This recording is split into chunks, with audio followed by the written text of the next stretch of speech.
Picture this. It's 2 a.m. and Mark is lying in bed, staring at the ceiling. The house is silent, except for the faint hum of the streetlights sneaking through his curtains. He's exhausted. Another long day of juggling work, bills, and a fight with his wife. But sleep won't come. His eyes drift to the corner of the room, where a small nightlight glows softly. He's kept it on every night since he was a kid, a habit he never shook. It's supposed to make him feel safe, right? But tonight, something feels off. The shadows in the room seem to twist, stretching longer than they should. A chill runs down his spine, and he wonders, what if that light, the one he's trusted all these years, isn't keeping the darkness away? What if it's inviting something in? Welcome to LWN, where we uncover the hidden truths of faith to help you stand strong in your walk with Christ. Today, we're diving into a startling secret C.S. Lewis hinted at, a truth the enemy prays you'll never figure out. There's a light you leave on at night, and demons are following it straight to you. But before we unravel this mystery through Mark's story, a tale that might just make you rethink what's glowing in your home, I need you to take a stand. If you're ready to shine God's light over the enemy's schemes, hit that subscribe button right now and type "Shine On" in the comments below. It's your declaration that darkness has no power here. And trust me, you'll want to stay till the end, because this secret will light up your faith like never before. Let's step back into Mark's night.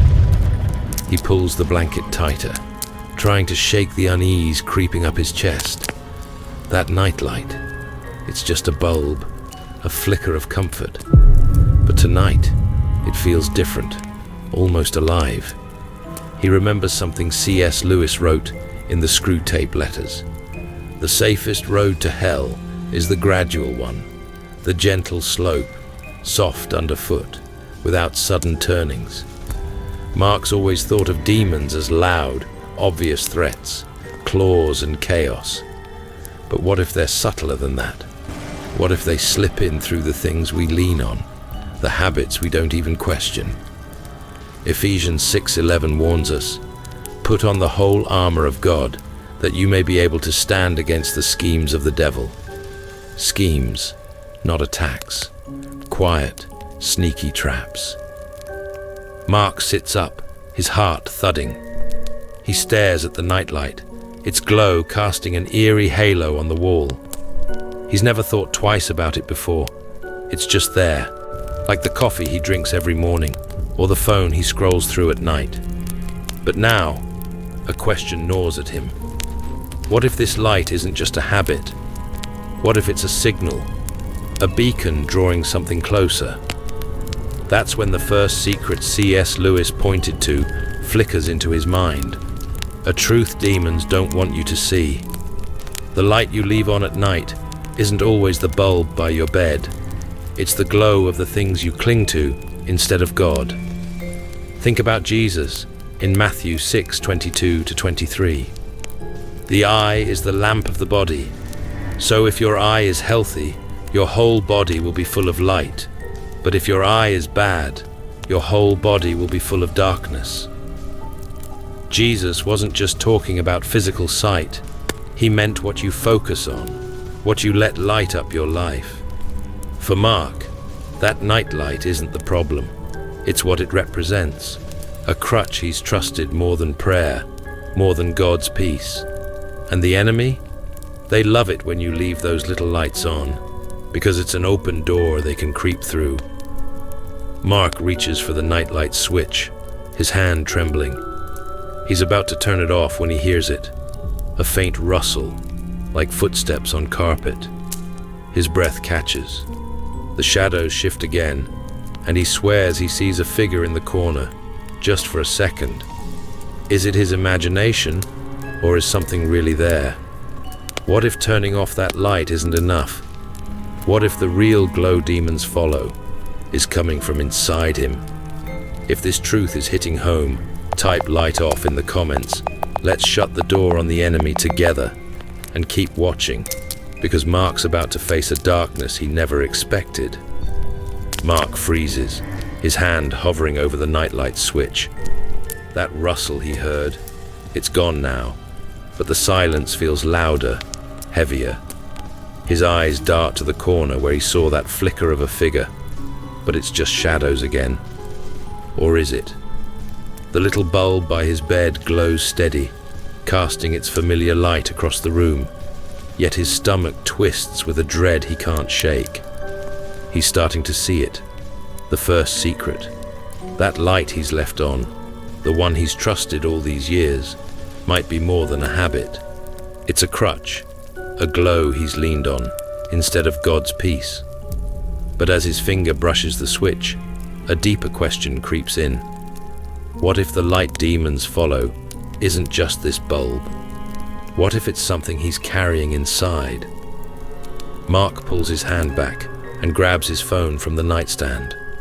Maybe a distraction will calm him down. He scrolls through messages, news, anything to drown out the unease. But the screen's glow feels cold, and those shadows in the corner, they're stretching again, curling toward him like fingers. C.S. Lewis once warned us that the enemy doesn't always come with a roar. Sometimes it's a whisper, a nudge, a light we don't even notice we've left on. In the screw-tape letters, he wrote, "The best way to keep a prisoner from escaping is to make sure he never knows he's in prison." Mark's starting to wonder, has he been a prisoner to something he thought was harmless? He sets the phone down and closes his eyes, trying to pray. "God, show me what's real," he whispers. That's when the second secret hits him, a truth so simple, yet so hidden, that demons tremble at the thought of you finding it. The light you leave on at night isn't just your habits or your distractions, it's the fears you won't let go of.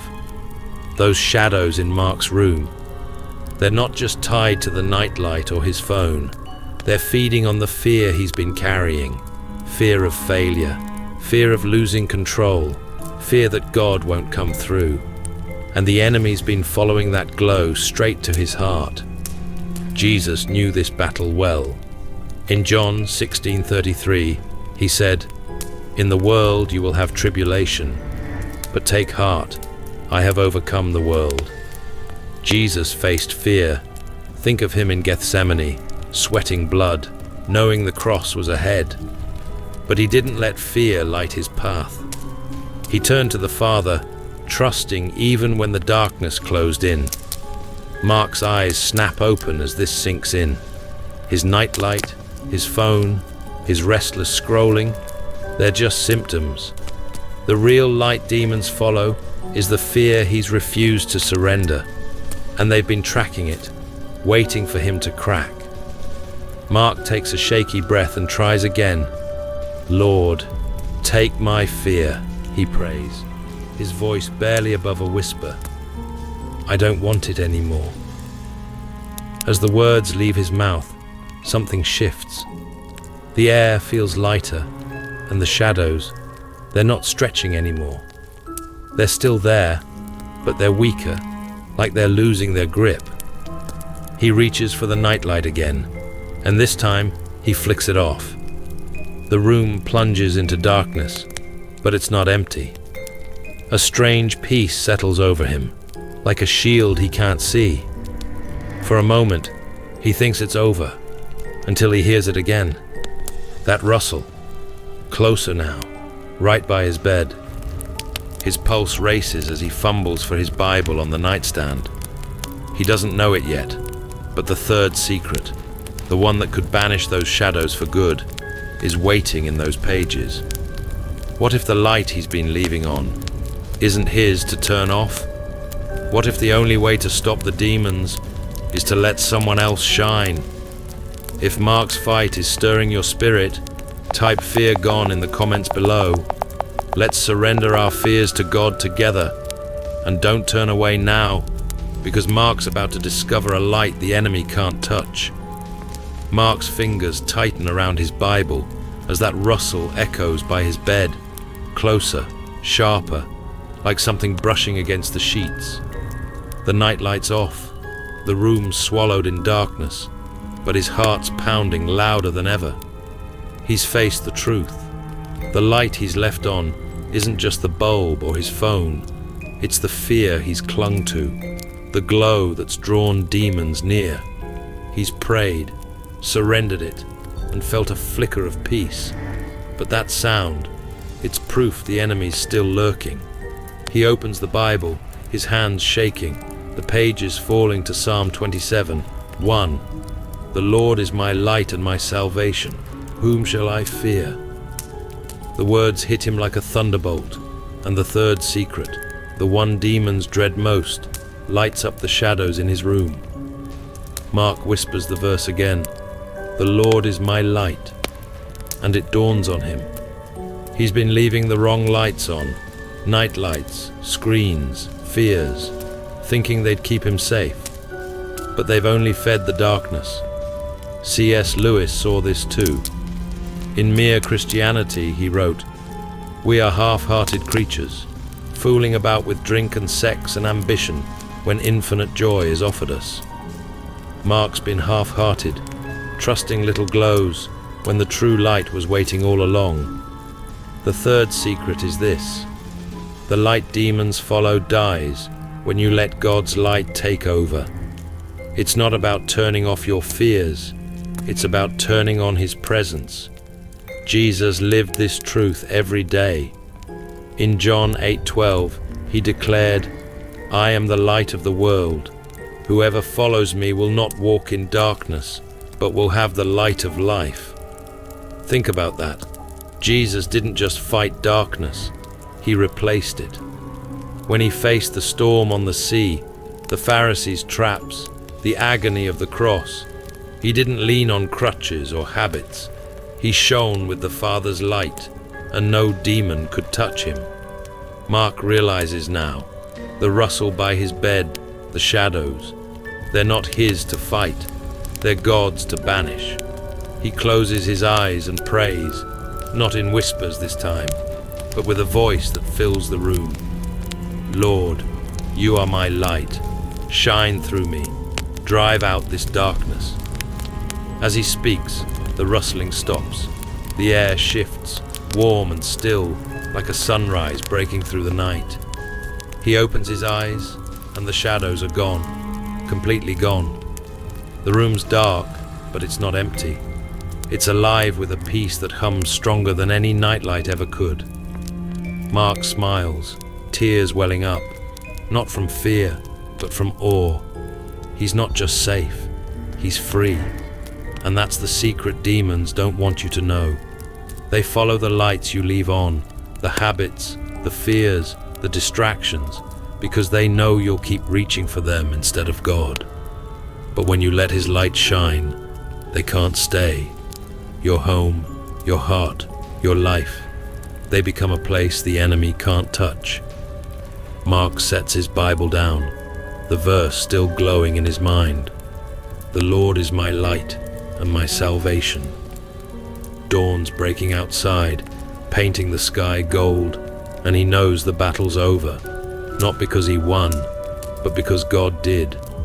So the next time you feel that rustle in the dark, don't reach for a nightlight, reach for Him. Turn off the glow you've trusted too long, and let the Lord be your light. If Mark's victory stirs your soul, type his light in the comments below. Let's shine together in Christ. And right now, take a second to pray. Lord, be my light. Let His presence flood your darkness, because you're not just surviving, you're shining. This next video is handpicked just for you. YouTube knows you'll love it. Or dive into this C.S. Lewis playlist for even deeper wisdom. And hey, don't leave without subscribing. Your journey has just begun.